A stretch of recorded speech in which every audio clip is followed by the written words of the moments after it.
35 years. I was saved in his church, and let me share a little story with you. Percy Dean's the first man I ever prayed with.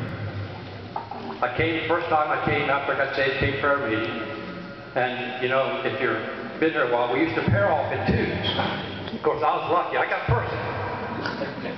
So Percy prayed, and when he stopped and said amen, I didn't know how to pray. So I thought this little voice said, "Boy, are you going to pray or not?"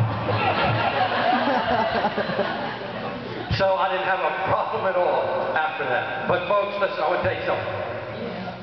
And I want you to especially.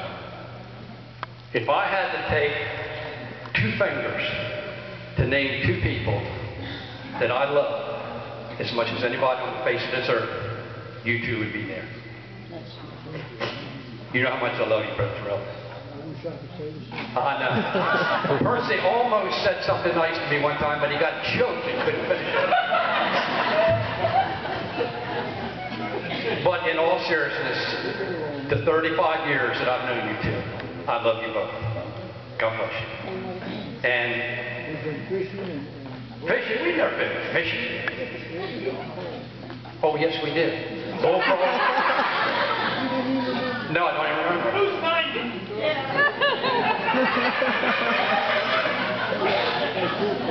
Bullfrogging, yeah, we did go bullfrogging. I do. Yep.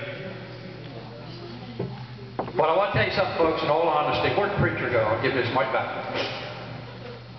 My prayers are that Percy will live another 25, 30 years, because I'm going to tell you something. When this man's gone, my life will never be the same.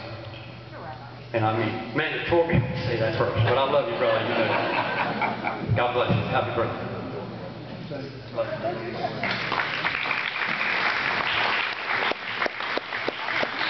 Thank you, Pastor Dave. Who else has a story?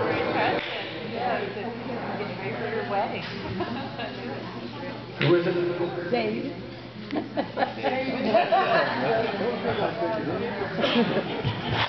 Good evening. We witnessed something here tonight that probably hadn't many people seen before.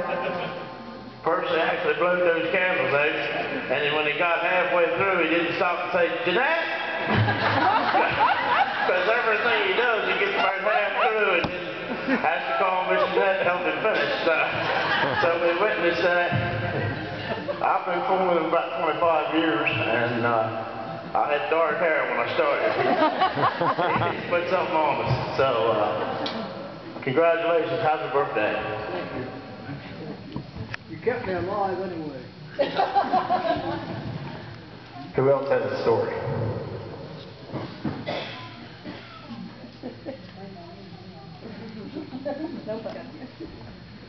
Somebody in the family ought to tell something on it.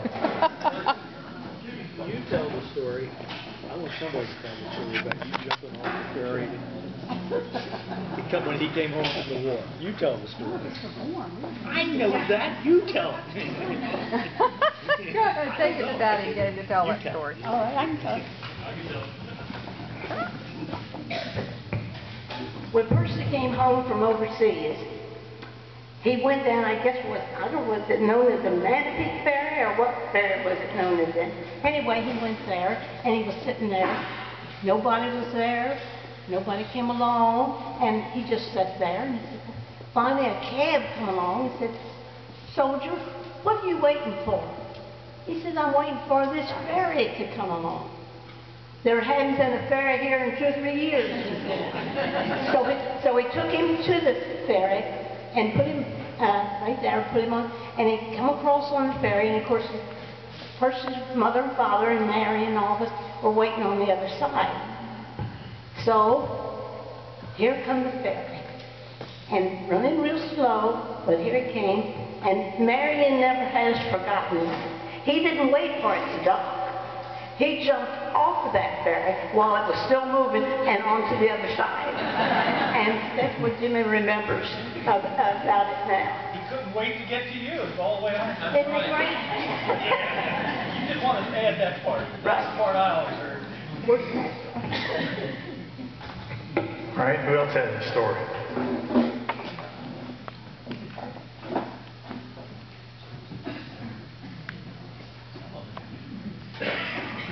I'll tell it. Find any of the ravine.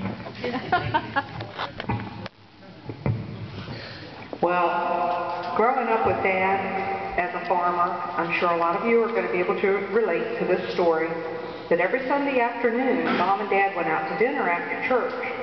Now, I was 7 years younger than all the other kids, so guess who had to go with them every Sunday?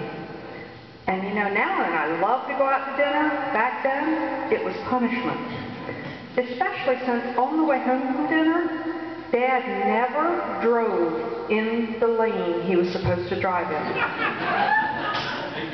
He always went about 25 miles an hour, if that fast, and had to get over with one wheel, his left wheel would be in the lane.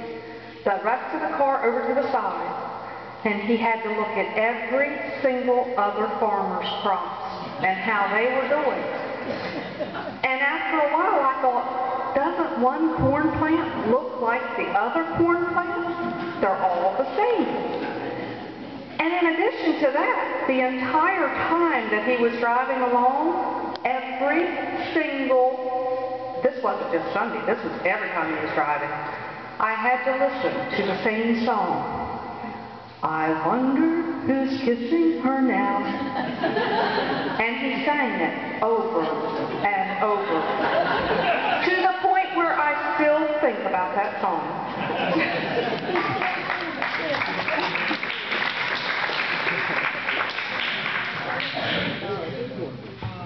All right, who's next?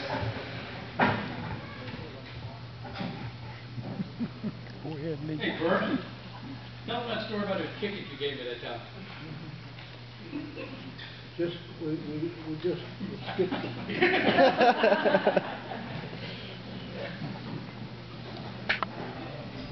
Yep. Let's go there.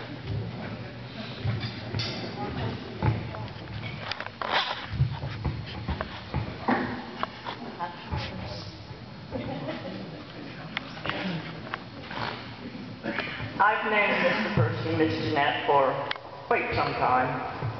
I started going to church here in the 60s, and they were already established at that time. And so we've had quite a few times together. But one thing that sticks in my mind, I used to house clean for Miss Jeanette and Mr. Percy. And one morning I went out, and the back door was always open, and I went in and I said, "Good morning," and Miss Jeanette said, "Good morning." Mr. Percy mumbled, "Good morning."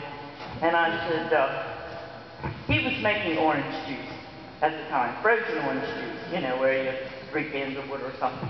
And Miss Jeanette proceeded to tell him how to make it, and he said, "I know how to make orange juice." And so I said to Mr. Percy, "How are you this morning, besides grouchy, that is?" And he just turned around and looked at me. He didn't know what to say. Once in his lifetime, he didn't have an answer for me. She was fine, and I said, "How are you this morning, Mr. Percy, besides grouchy, that is?" And he just went, didn't have a thing to say.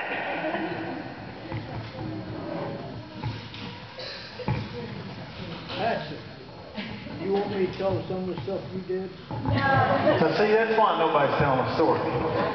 He's got a story on you. Brenda said that's exactly the truth. Maybe you got one. Anybody else? Well, I've heard him tell plenty of stories.